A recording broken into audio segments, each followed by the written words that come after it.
Hey, this is the C&D channel. I'm Chris, and this is MMA for you. I'm going to be doing my predictions for Dream Japan GP Final. Let's get right to it, actually. There were a couple changes that happened, like Marius Zaromskis was supposed to fight Hayata Sakurai, and it turns out Sakurai got injured, so Zaromskis is going to fight Ishikawa now. Todd Duffy was supposed to fight Nick Gaston. That's not going to happen anymore. So there's a lot of changes to this card. Looks like a pretty interesting card. Some good Japanese bantamweights are fighting on here, and some title fights here as well. Actually, the featherweight title, with Takaya and Miyata, could be a good fight. So let's get started. Bruno Carvalho is going to fight Eiji Mitsuoka. I have Bruno Carvalho winning this one. He's a guy that fights out of CM Systems in Brazil. He only has like 7 fights. He has a 6-1 record. Wins by like TKO and submission. I think he's still a prospect to look out for.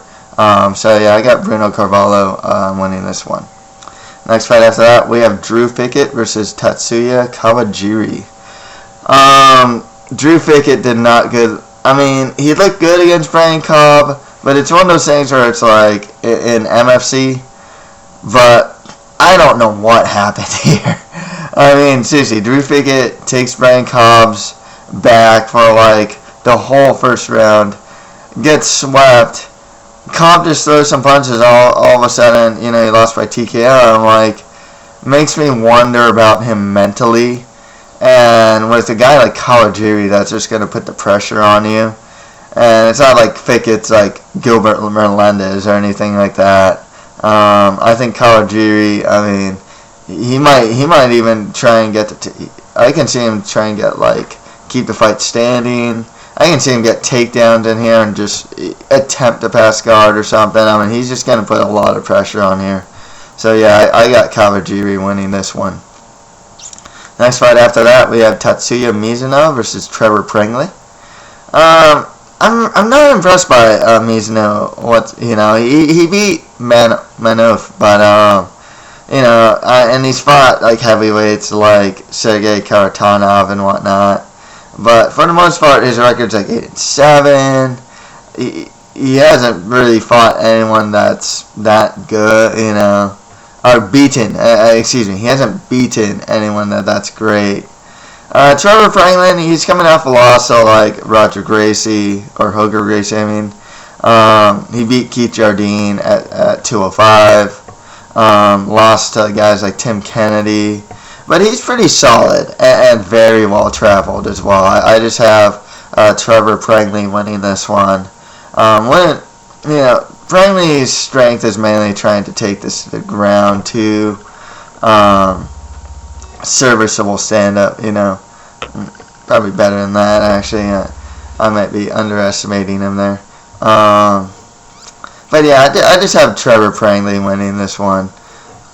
Next fight after that, it's for the Japan Bantamweight Tourney third place fight as Keisuke Fujiwara is going to fight Kenji Osawa.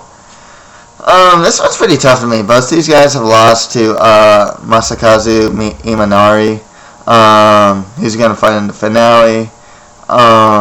Osawa's fought guys in like the WEC. Fujiwara is pretty good. This one's pretty tough for me to call. I'm kind of going with the pick'em here, actually. I'm going to go with Kenji Osawa to win this one. Next fight after that, we have Hideo Tokoro versus Masakazu Imanari for the Japan Bantamweight Tourney finale. If Tokoro can avoid like the leg locks or just the submissions in general, if he can even keep the fight standing, he can win this fight. Imanari doesn't really have much stand up. I've seen him flop a couple times as well with Imanari. It was a pretty tough one to call. Tokoro, he is actually a grappling specialist himself. So I just gotta wonder if he's gonna be tempted to take this to the ground, and if Imanari can work.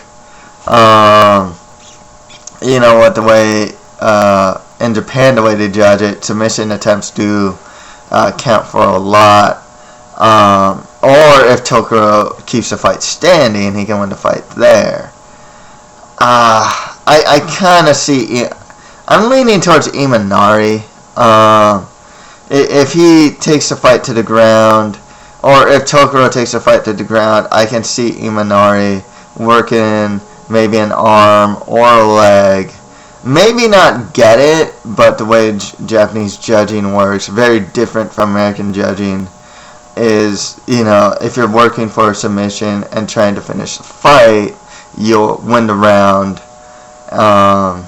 which is so much different than American judging. And that's why I'm going with Imanari to win this one. Okay, for the in a welterweight, well, it's not a welterweight, it's a catchweight fight for a non-title. Marius Zaromskis is going to fight Ishikawa.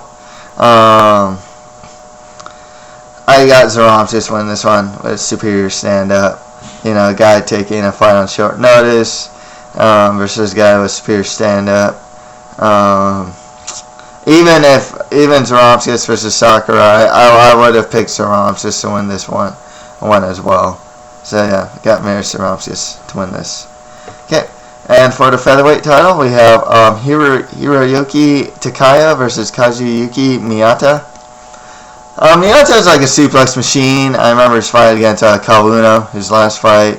I mean, the guy was doing like German suplexes right and left. He does have that top control.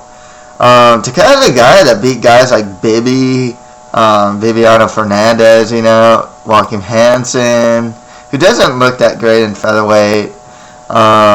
He's being Chase BB. Well, I don't know how you lose stateside in Strikeforce to Robert Peralta. That confused me how the Street Fight Bancho lost this one. I do have the Street Fight Bancho winning this one. I don't think he's going to get suplexed right and left here, or face that like top control that Miyata offers. It could happen, you know. I'm not saying like it's impossible for it to happen or anything. It could happen that Miyata could get the takedown and top control. I just don't see it. I think Takaya is going to keep this fight standing, pepper Miyata on the feet, avoid enough takedowns to win the fight. Okay, and finally, for the light heavyweight title, we have Gegard Mousasi versus Hiroshi Izumi.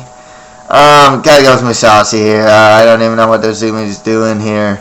The guy has like 6 or 7 fights, maybe even 5. I mean, it's anywhere from 5 to 7 fights.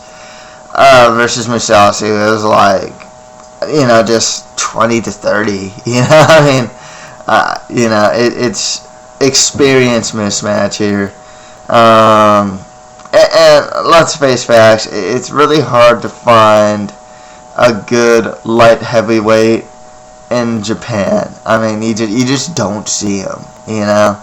That I have Mousasi winning either by superior stand-up.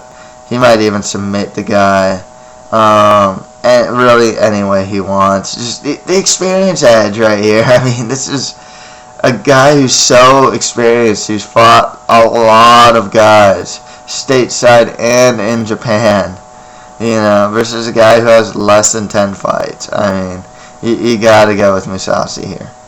So yeah, that's it for my Dream Japan GP final predictions. And yeah, if you have any comments or anything, just leave them below. And this is it for MMA for you. Thank you very much.